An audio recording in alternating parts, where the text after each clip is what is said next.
검찰이 정말 나쁜 이유는 뭐냐면 지난 참여정부 때 과거에 잘못했던 그 반민주적인 행태들에 대해서 국정원도 진상조사위원회를 만들고 나서 반성을 사과를 했고요. 대법원장도 했고 경찰도 했고 다 했어요. 군대도 했어요. 심지어. 근데 유일하게 진상조사위원회도 안 만들고 사과도 안 한 데가 검찰이었단 말이죠. 그래서 나중에 제 책에도 잠깐 그게 나옵니다만 내부적으로 물어봤어. 너네는 도대체 왜 사과를 안 하는 거냐라고 기자들이 물어봤단 말이에요. 그럼 뭐라 했는 줄 아십니까? 이 사람들은 아니 우리가 한 게 아니고 마지막 결론은 억울한 사람 죄인 만든 거는 법원이 한 거고 그 다음에 억울한 사람 저기로 해서 간첩으로 만들어 온 거는 중앙정보부나 안기부나 경찰이 고문해가지고 만들어 온 거고 우리는 중간에서 토스하는 역할만 했는데 하다 보면은 우리가 경찰도 비판해야 되고 중정도 비판해야 되고 법원도 비판해야 되고 하니 우리만 할 게 뭐 그렇게 없더라 이런 식의 얘기를 했단 말이에요. 그러니까 얼마나 비겁하고 나쁜 겁니까? 그러니까 그런 상황들이 벌어지다 보니까 현재까지 이어지는 이상한 짓이 뭐가 있냐면 지금 말씀한 것처럼 예전에 잘못했던 그런 사건들이 이제 고문 사실이 밝혀지고 또 진상이 규명되고 재심이 받아들여지고 해가지고 하면은 거기서 끝나는 게 아니라 이제 이문정 검사라고 많이 들어보셨겠지만 그 재심 사건에 가서 무죄를 구형하려고 하니까 못하게 하고 그러니까 오죽하면 검사가 법정에 들어가가지고 문 잠궈 놓고 하고 자기 들어가고 끄집어 내갈까봐 그렇게 한 일도 있었고 그 다음에 항소 상고를 계속 거듭해가지고 그 당사자들을 계속 그것 때문에 신경 쓰게 만들고 그 다음에 더 기가 막힌 거는 그런 일들은 그래도 국민들이 많이 알고 있어가지고 거기에 대해서 여론이 비판이라도 하고 거기 눈치 보는 척이라도 하죠. 그냥 일반적인 재정신청 사건이 있어요. 재정신청 사건이라는 건 뭐냐면 내가 고소를 했는데 검찰이 수사도 제대로 하지 않고 그냥 무혐의 결정을 하고 불기소를 해. 그러면 이걸 다시 해달라, 다시 확인해달라라고 검찰 내부에다가 고등검찰청에다가 다시 한번 하는 검찰 항고제도라고 하는데요. 이게 고소인만, 내가 피해자인 사건에서만 할 수 있는데 검찰 항고도 안 받아들여지면 내가 피해자가 아닌 사건의 경우에는 대검에다가 재항고를 하는 거고 근데 그거는 검찰은 다 한통 속이니까 하나만 할 거 아니에요. 그러니까 그 항고한 사건도 제대로 됐는지 확인하기 위해서 만들어 놓은 제도가 재정신청 제도라는 게 있거든요. 그거는 판사들이 보고 이거는 이 정도 증거가 있으면 이 사람을 처벌하는 게 맞는데 검찰이 기소를 안 한 게 잘못이다라고 해가지고 판사들이 스스로 법원에서 부심판 결정이라고 해가지고 재판에 넘기는 결정을 합니다. 그러면은 그 재판이 열린단 말이에요. 이제 비로소 열려요.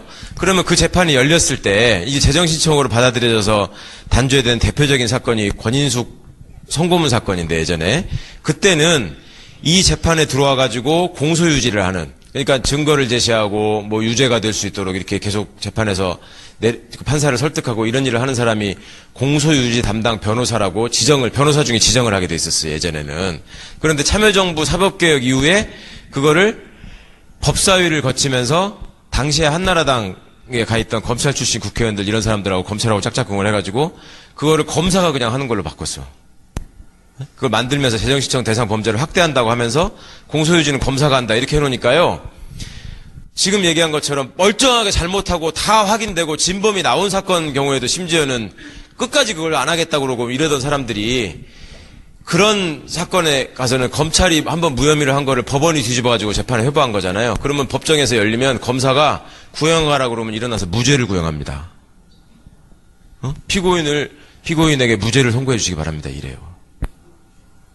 이런 어이없는 짓거리를 하면서 더 기가 막혔던 건 그때 당시에 참여정부에서 사법개혁 위원회에서 곧 작업을 하셨던 분들이 있었을 거 아니에요. 그때 교수나 이런 분들이 법안이 통과되는 과정에서 검찰이 뒷구멍으로 이렇게 장난을 치고 로비를 해가면서 그걸 그렇게 바꾸려고 하니까 이 양반들은 전문가니까 그걸 아니까 야 그렇게 하면은 너네 재판에 가가지고 공소유지하면서 이상한 소리 할 거 아니야.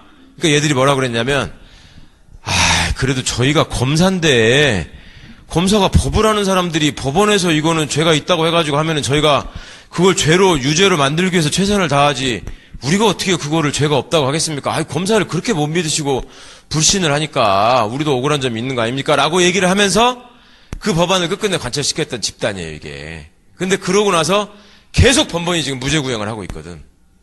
그러니까 이런 거에 대해서는 지금 시민들이 잘 모르고 있다는 것을 이용해가지고 검찰총장의 반성 대상도 아니야. 지금 유일하게 한마디 한 거는 앞으로 재심 사건에서 항소 상고를 남발하는 건 하지 않겠다. 뭐 이런 식의 얘기 정도 했거든요. 그러니까 지금 우리가 좀 더 알아야 되는 거는, 그러니까 평소에 그러면 그런 거 아니고 안 유명한 억울한 사건에 대해서도 니네가 그런 짓을 하지 말아라. 이런 거를 촉구를 해야 되는 면이 하나 있고요. 그 다음에 우리 박준영 변호사라고 왜 재심이라는 그 영화로도 나왔던 네. 그 약촌 오거리 사건이나 뭐 나라 슈퍼 사건 이런 거 보면은 진범을 잡아가지고 진범을 잡은 검찰청에서 관할 검찰로 넘겼는데 그냥 풀어줘 버리잖아요. 어?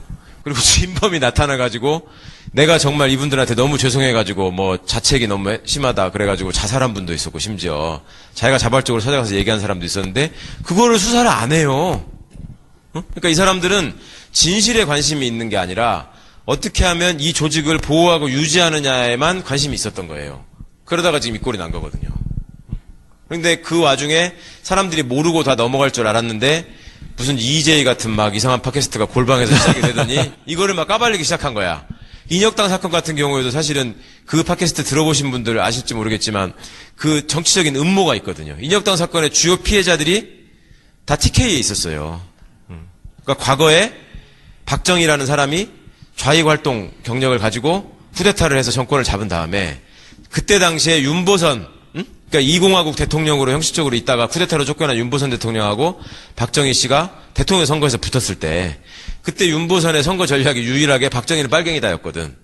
그러니까 이 사람이 그게 일종의 트라우마가 돼가지고 그걸 극복하는 방법으로 생각했던 게 과거에 우리 이 작가 그 방송하시다 보면 안동이 옛날에 수많은 독립운동가들을 배출했고 대구는 동방의 모스크바라고 했던 아주 그 사회주의가 뿌리가 깊고 사회주의 독립운동의 일종의 성지 같은 데였는데 그거를 뿌리를 뽑아야 되겠다고 생각을 한 거예요. 그래서 예전에 지금 손 의원님보다도 연배가 더 한 10살, 20살 높으신 그 경북분들을 만나면 당시에 인혁당 사건으로 희생된 분들 뭐 도혜종, 하재환 뭐 여러분들 계시거든요.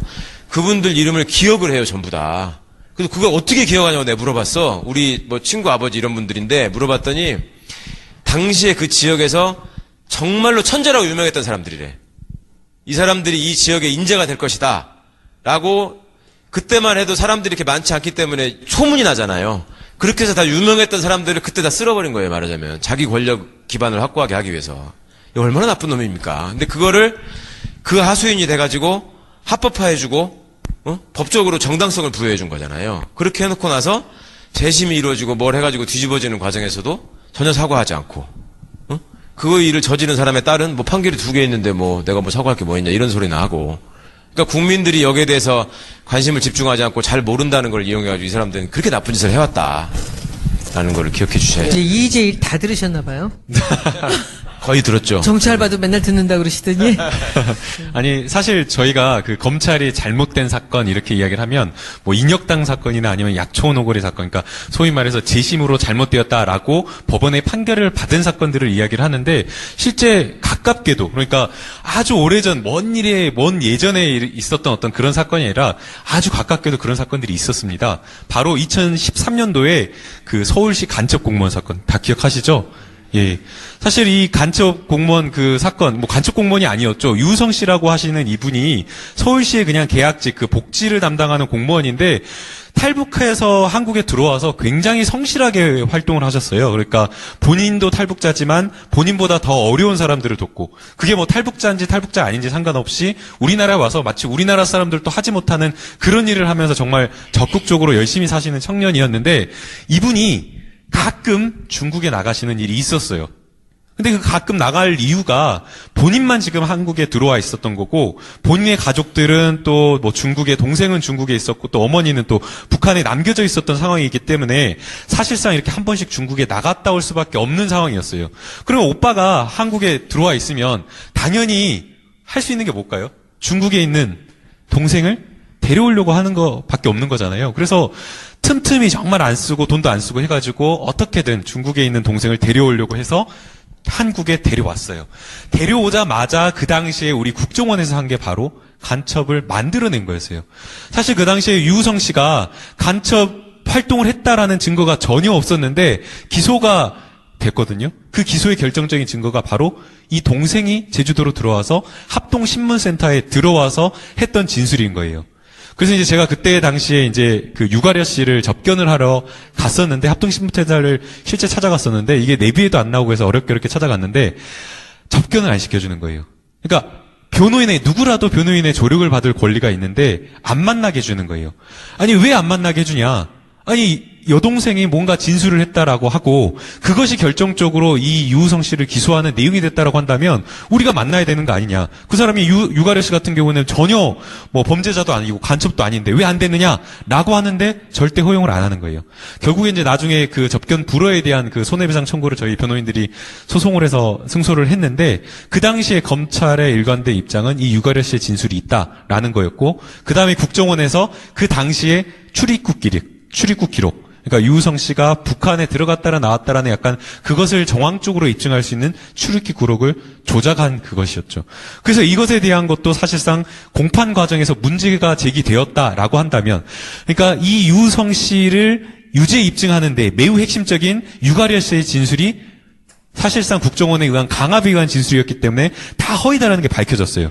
그 다음 두 번째 결정적이었던 중국의 출입국 기록이 완전히 조작되었다라고 하면서 그 당시에 국정원의 직원이 막 자살 시도하고 막 난리가 났었는데, 만약 이러한 사건이 있었다라고 한다면, 결정적인 증거가 없었다라고 한다면 검찰은 당연히 공소유지를 포기하는 게 맞습니다.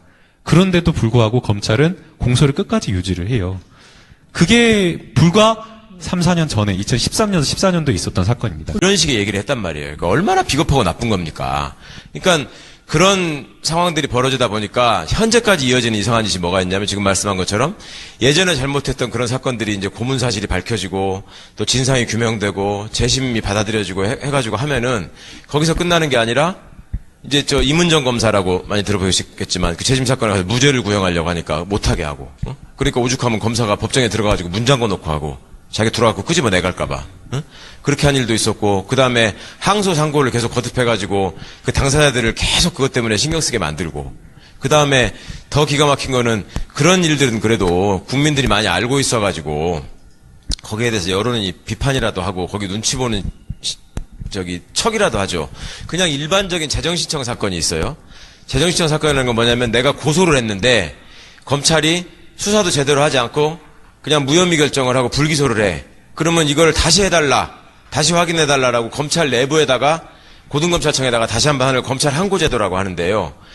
검찰이 정말 나쁜 이유는 뭐냐면, 지난 참여정부 때 과거에 잘못했던 그 반민주적인 행태들에 대해서 국정원도 진상조사위원회를 만들고 나서 반성을, 사과를 했고요.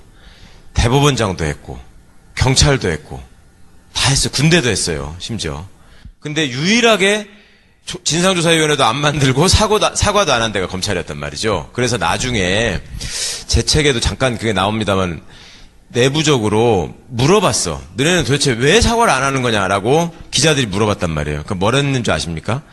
이 사람들은, 아니 우리가 한 게 아니고 마지막 결론은 억울한 사람 죄인 만든 거는 법원이 한 거고, 그 다음에 억울한 사람 저기로 해서 간첩으로 만들어 온 거는 중앙정보부나 안기부나 경찰이 고문해가지고 만들어 온 거고, 우리는 중간에서 토스하는 역할만 했는데, 하다 보면은 우리가 경찰도 비판해야 되고 중정도 비판해야 되고 법원도 비판해야 되고 하니 우리만 할 게 뭐 그렇게 없더라. 이런 당시에 한나라당에 가 있던 검찰 출신 국회의원들, 이런 사람들하고 검찰하고 짝짝꿍을 해가지고 그거를 검사가 그냥 하는 걸로 바꿨어. 그걸 만들면서 재정신청 대상 범죄를 확대한다고 하면서 공소유지는 검사가 한다, 이렇게 해놓으니까요. 지금 얘기한 것처럼 멀쩡하게 잘못하고 다 확인되고 진범이 나온 사건 경우에도 심지어는 끝까지 그걸 안 하겠다고 그러고 이러던 사람들이, 그런 사건에 가서는 검찰이 한번 무혐의를 한 거를 법원이 뒤집어가지고 재판을 회부한 거잖아요. 그러면 법정에서 열리면 검사가 구형하라고 그러면 일어나서 무죄를 구형합니다. 피고인에게 무죄를 선고해 주시기 바랍니다, 이래요. 이런 어이없는 짓거리를 하면서 더 기가 막혔던 건, 그때 당시에 참여정부에서 사법개혁 그 위원회에서 곧 작업을 하셨던 분들이 있었을 거 아니에요. 그때 교수나 이런 분들이 법안이 통과되는 과정에서 검찰이 뒷구멍으로 이렇게 장난을 치고 로비를 해가면서 그걸 그렇게 바꾸려고 하니까, 이 양반들은 전문가니까 그걸 아니까, 야, 그렇게 하면은 너네 재판에 가가지고 공소유지 하면서 이상한 소리 할 거 아니야. 그러니까 얘들이 뭐라 그랬냐면, 그래도 이게 고소인만, 내가 피해자인 사건에서만 할 수 있는데 검찰 항고도 안 받아들여지면 내가 피해자가 아닌 사건의 경우에는 대검에다가 재항고를 하는 거고, 근데 그거는 검찰은 다 한통 속이니까 하나만 할 거 아니에요. 그러니까 그 항고한 사건도 제대로 됐는지 확인하기 위해서 만들어 놓은 제도가 재정신청 제도라는 게 있거든요. 그거는 판사들이 보고 이거는 이 정도 증거가 있으면 이 사람을 처벌하는 게 맞는데 검찰이 기소를 안 한 게 잘못이다라고 해가지고 판사들이 스스로 법원에서 부심판 결정이라고 해가지고 재판에 넘기는 결정을 합니다. 그러면은 그 재판이 열린단 말이에요. 이제 비로소 열려요. 그러면 그 재판이 열렸을 때 이게 재정신청으로 받아들여져서 단죄된 대표적인 사건이 권인숙 성고문 사건인데 예전에 그때는 이 재판에 들어와 가지고 공소유지를 하는, 그러니까 증거를 제시하고 뭐 유죄가 될 수 있도록 이렇게 계속 재판에서 판사를 설득하고 이런 일을 하는 사람이 공소유지 담당 변호사라고 변호사 중에 지정을 하게 돼 있었어요, 예전에는. 그런데 참여정부 사법개혁 이후에 그거를 법사위를 거치면서 저희가 검사인데 검사가 법을 하는 사람들이 법원에서 이거는 죄가 있다고 해가지고 하면은 저희가 그걸 유죄로 만들기 위해서 최선을 다하지 우리가 어떻게 그거를 죄가 없다고 하겠습니까? 아이, 검사를 그렇게 못 믿으시고 불신을 하니까 우리도 억울한 점이 있는 거 아닙니까? 라고 얘기를 하면서 그 법안을 끝끝내 관철시켰던 집단이에요, 이게. 근데 그러고 나서 계속 번번이 지금 무죄 구형을 하고 있거든. 그러니까 이런 거에 대해서는 지금 시민들이 잘 모르고 있다는 것을 이용해가지고 검찰총장의 반성 대상도 아니야. 지금 유일하게 한마디 한 거는 앞으로 재심 사건에서 항소 상고를 남발하는 건 하지 않겠다. 뭐 이런 식의 얘기 정도 했거든요. 그러니까 지금 우리가 좀 더 알아야 되는 거는, 그러니까 평소에 그러면 그런 거 아니고 안 유명한 억울한 사건에 대해서도 니네가 그런 짓을 하지 말아라. 이런 거를 촉구를 해야 되는 면이 하나 있고요. 그 다음에 우리 박준영 변호사라고 왜 재심이라는 그 영화로도 나왔던 네. 그 약촌오거리 사건이나 뭐 나라슈퍼 사건 이런 거 보면은 진범을 잡은 검찰청에서 관할 검찰로 넘겼는데 그냥 풀어줘 버리잖아요.